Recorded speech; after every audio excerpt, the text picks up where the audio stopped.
আমি আজ তোমাদেরকে আবারও ইংলিশ গ্রামারের ন্যারেশন সম্বন্ধে কিছু বুঝাবো।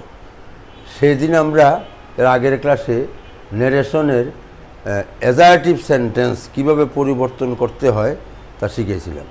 আজকে শেখাবো ইন্টারোগেটিভ সেন্টেন্স। হ্যাঁ, ন্যারেশনের ন্যারেশন ইন্টারোগেটিভ সেন্টেন্স। আচ্ছা দেখো, আমি প্রথমে একটা অ্যাজারটিভ সেন্টেন্স দেখাইতেছি তোমাদেরকে। Ratan said to me, Ratan আমাকে বলল, শি ইজ মাই মাদার, তিনি আমার মা। এখন এখানে Ratan told me that, she third person. আমরা সেই দিনই বলছিলাম থার্ড পারসনের কোনো পরিবর্তন হয় না, সি থাকে। ইজটা হয়ে গেছে ওয়াজ, কারণ রিপোর্টিং ভার্ব যেহেতু পাস্ট টেন্স, ইজটা ওয়াজ হবে। মাই ফার্স্ট পারসন দেয় সবসময়, এইখানে রতনের কাছে। যে থার্ড পারসন তুইল হিজ মাদার, মাইটা এগুলো তার, আমার তার, তাহলে শি ওয়াজ হিজ মাদার। এটা হলো অ্যাজারটিভ সেন্টেন্স। আচ্ছা, যখন আমরা প্রশ্নবোধক বাক্য করব, Ratan said to me, is she your mother, এই বাক্যটাই আমরা, এই সেন্টেন্সটাকে আমরা প্রশ্নবোধক করলাম। ইজটা আগে আনলে এটা প্রশ্নবোধক হয়ে গেল। ইজ শি ইয়োর মাদার, তিনি কি তোমার মা? রতন এখানে আস্কড। প্রশ্নবোধক বাক্যের সেন্টেন্স পরিবর্তন করার সময় ওই সেইড ভার্বটা আস্কড হয়ে যায়, asked. Ratan asked me if, এখানে দ্যাট লাগবে না, কিন্তু ইফ লাগবে, ইফ। আচ্ছা, এখন এটাকে তুমি অ্যাজারটিভ করো, ওইটার মতো হবে। ইজটা ভিতরে যাবে, she is your mother, she থাকবে, ইজটা ওয়াজ হয়ে গেল। আর ইয়োর তো সেকেন্ড পারসন কিন্তু এইখানে আসে, আমি সেই দিন প্রথম দিনই বুঝাইছিলাম। মি ফার্স্ট পারসন, যেটাই যে ফার্স্ট পারসন। ইয়োর মানে তোমার, ওই যে আমার। If she was my mother, দেখছো? আচ্ছা, তারপরে Ratan said to me, who is your mother. Ratan আমাকে জিজ্ঞাসা করলো, কে তোমার মা, কোনজন তোমার মা? বা রতন আস্কড মি, এখানে এখানে ইফ লাগবে না, এখানে ইফের দরকার নাই, বড় মনে রেখে ভালো করিয়া। কারণ যদি WH কোয়েশ্চন দিয়া প্রশ্নবোধক বাক্য শুরু হয় তো ইফ লাগে না। হু ইজ ইয়োর মাদার, ইজটা ভিতরে নিলে অ্যাজারটিভ সেন্টেন্স হবে। এটা ইজ ইয়োর মাদার, তো ইয়োর মাদারটা যাব মাই মাদার, ইয়োরটা যাব এখানে মির কাছে। Who my mother was. আচ্ছা, Ratan said to me, what do you want, Ratan জিজ্ঞাসা তুমি কি চাও? রতন আস্কড মি, হোয়াটই থাকবে। আচ্ছা, ডু ইউ ওয়ান্ট, অ্যাজারটিভ করলে ইউ ওয়ান্ট, এটাকে অ্যাজারটিভ করতে হবে। প্রশ্নবোধক বাক্যকে অ্যাজারটিভ সেন্টেন্স করতে হবে। ইউ ওয়ান্ট, ইউ যাইব মির কাছে, আই ওয়ান্ট হবে ওয়ান্টেড, ওয়ান্টেড হয়ে যাবে, এটা বুঝছো? আচ্ছা, তারপর আরও দেখো, যেমন মাই father said to me,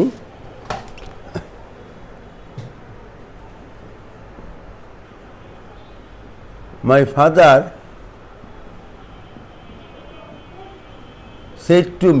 father said to me, did you, এইগুলো এই কমাগুলিকে বলা হয় inverted comma. did you go to school yesterday?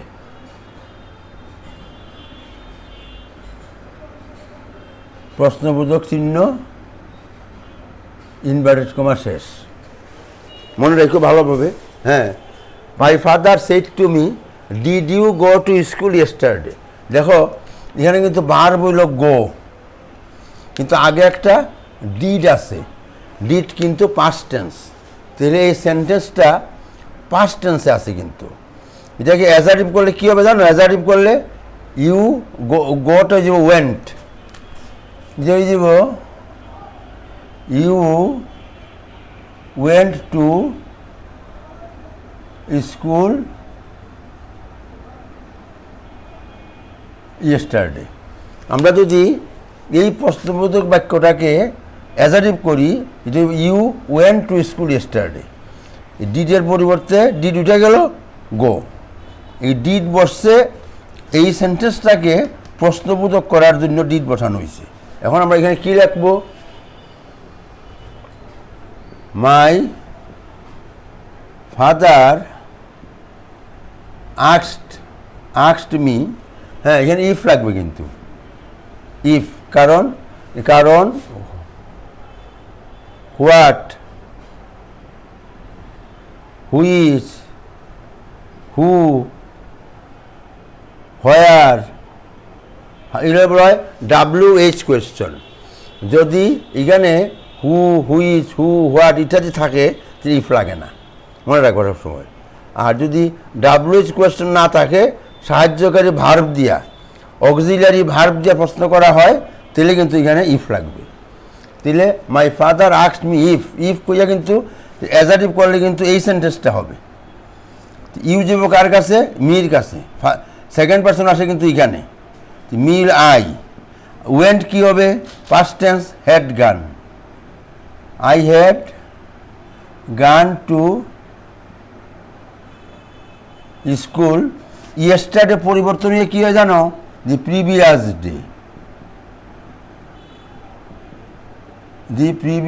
Day. এইরকম ন্যারেশনের কিছু পরিবর্তন আছে কিন্তু। ইয়েস্টারডে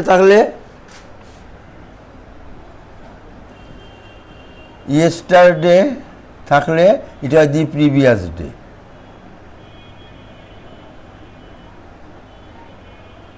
আর টুডে থাকলে এটা হয় দ্যাট ডে, আর টুমরো থাকলে এটা হইব the next day.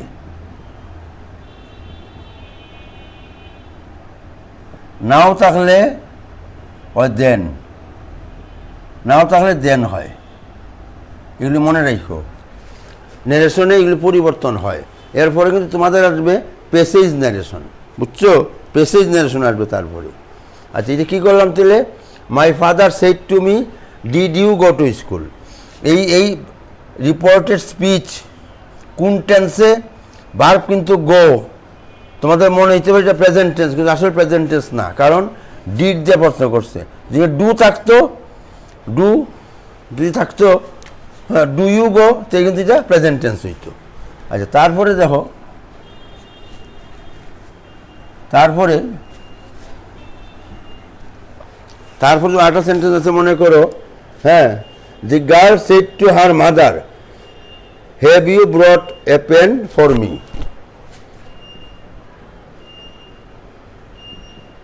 The girl said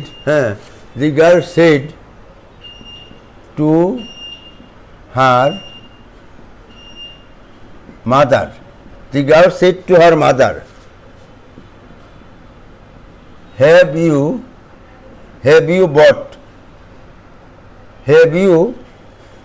you brought BROU, have you brought a pen for me। দেখো, have you brought a pen for me, যেমন একটা প্রশ্নবোধক বাক্য। The girl said to her mother have you brought a pen for me. এখানে verb হইল have brought কোন tense কইতে পারো, হ্যাভ হইল প্রেজেন্ট পারফেক্ট টেন্স, হ্যাভ বা হ্যাজ আছে, ভার্বের পাস্ট পার্টিসিপল আছে, হ্যাভ ব্রট। এটারে আমরা অ্যাজাটিভ করলে কী করবো, হ্যাভ টাইপ ভিতরে, you have brought a pen for me, you have brought a pen for me. তো সব সময় রাখবা, ন্যারেশনের সময় কিন্তু ইন্টারোগেটিভ সেন্টেন্সটা অ্যাজাটিভ হয়ে যায়, আর ইন্টারোগেটিভ সে থাকে না যখন আমরা ইনডাইরেক্ট করব। কিন্তু ভয়েসের বেলায় কিন্তু এটা যেমন ওই ইন্টারোগেটিভ সেন্টেন্স আবার ইন্টারোগেটিভই থেকে যায়। যেমন আমরা যদি মনে করো, সাপোজ এইটা যদি have you brought a pen for me, যদি আমরা এটা ভয়েস চেঞ্জ করতে যাই, কী হবে জানো, আবারও কিন্তু হ্যাভ বা হ্যাজ বসবে। Has a pen, bin been brought, হ্যাঁ, has a pen been brought for me by you. এটা কিন্তু ভয়েস চেঞ্জ করলাম আমি, এই সেন্টেন্সটা ভয়েস চেঞ্জ। আবারও কিন্তু ওই ফার্স্টে প্রশ্নবোধক চিহ্ন কিন্তু বসবে, অর্থাৎ ভয়েস চেঞ্জের বেলায় প্রশ্নবোধক বাক্য প্রশ্নবোধকই থাকে। যেহেতু হ্যাভ আছে, হ্যাভ ব্রট মানে প্রেজেন্ট পারফেক্ট টেন্স, তাহলে হ্যাভ ব্রটের জন্য হ্যাজ বিন বুঝতে হবে, হ্যাজ বিন। আর এ পেন এখানে অবজেক্ট, এ পেন অবজেক্ট আছে এখানে। Has a pen been brought for me by you. আচ্ছা, আমরা তখন ন্যারেশন করতেছি, ন্যারেশনের বেলায় আমরা কী করবো এখন দেখো। ন্যারেশনের বেলায় কিন্তু ওই সেন্টেন্সটা অ্যাজার্টিভ হয়ে যাবে। অ্যাজার্টিভ কী লিখবো আমরা? দি গার্ল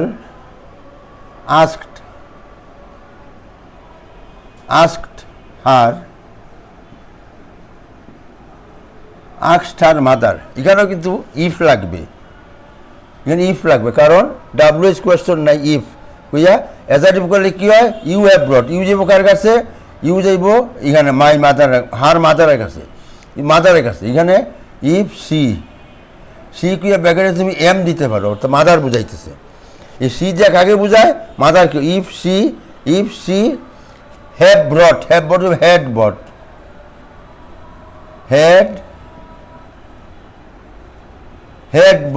হ্যাঁ, এ পেন ফর মি যে বোকার কাছে, মি তো ফার্স্ট পার্সন এখানে আসবে, দি গার্লের কাছে। ফর হার জি রাখতে পারো, গার্ল বুঝাইতেছে, গার্ল ফর হার, বুঝছো? এইবার লিখতে পারো তোমরা। কি লিখলাম? The girl asked her mother if she had brought a pen for her। আচ্ছা, তারপরে দেখো তারপরে দেখো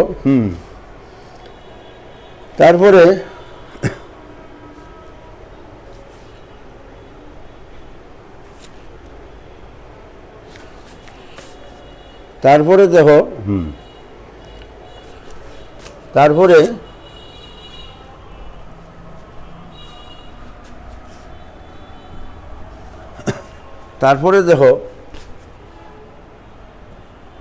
দি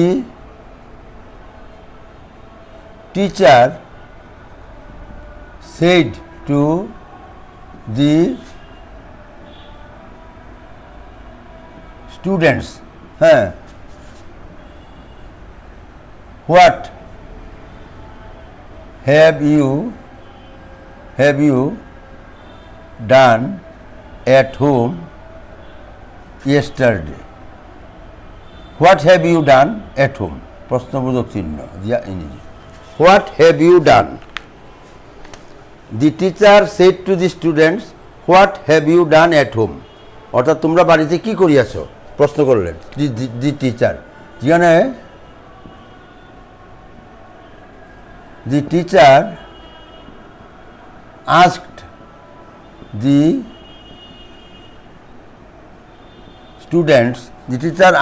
the students, হ্যাঁ, এখানে হোয়াটই থাকবে, হোয়াট। আচ্ছা, এখানে আমরা এটা যদি অ্যাজার্টিভ করি, হ্যাভ ইউ ডান, যে ইউ হ্যাভ ডান হবে, কিন্তু এটা কী হবে? অ্যাজার্টিভ করলে you have done at home. যেটা অ্যাজার্টিভ করলে কী হবে? হ্যাভটা ভিতরে যাবে, দিয়ে হবে you have done at home. এখন হোয়াট, ইউটা কী হবে? ইউ যাবে কার কাছে? সেকেন্ড পার্সন আছে এখানে, the students. What? Student they have done হইব had done, they had done at home, they had done at home, এইটা হইল, বুঝছো? They had done at home, এইভাবে হইব। তারপরে দেখো, যেমন দেখো আরও আছে এইরকম, হ্যাঁ, হি said to me, where are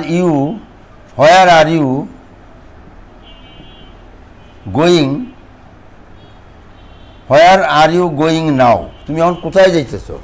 হ্যাঁ, এটা কিন্তু প্রেজেন্ট কন্টিনিউয়াস টেন্স, আর আছে ভার্বের সঙ্গে আইএনজি আছে, পরিবর্তন এটা পাস্ট কন্টিনিউয়াস হয়ে যাইব। হি আস্কড মি, এখানে হোয়ার আছে, হোয়ারই থাকবে। হোয়ার আর যাবিকা ভিতরে, you are going now, you যাইব কার কাছে? ইউ যাইব মির কাছে। হোয়ার আই ওয়াজ গোয়িং, নাও তাহলে দেন হয়, একটু আগে বুঝাইছি, নাও তাহলে এটা দেন হয়ে যাবে, বুঝছো? এগুলো সব হইল ইন্টারোগেটিভ সেন্টেন্সের উদাহরণ। তারপরে তোমরা বাসায় এগুলো প্র্যাকটিস করতে পারো, ইন্টারোগেটিভ সেন্টেন্সের উদাহরণ নিজেরা প্র্যাকটিস করবা, না পারলে আমার জিজ্ঞাসা করবা, নিজেরা প্র্যাকটিস করবা এগুলো ইন্টারোগেটিভ সেন্টেন্সের।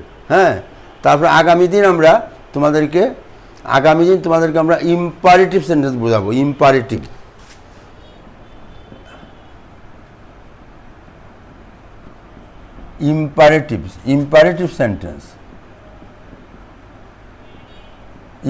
সেন্টেন্স বুঝাবো আগামী দিন। আজকে ইংলিশের এটুকুই শেষ করলাম, আজকে এখানে রইল।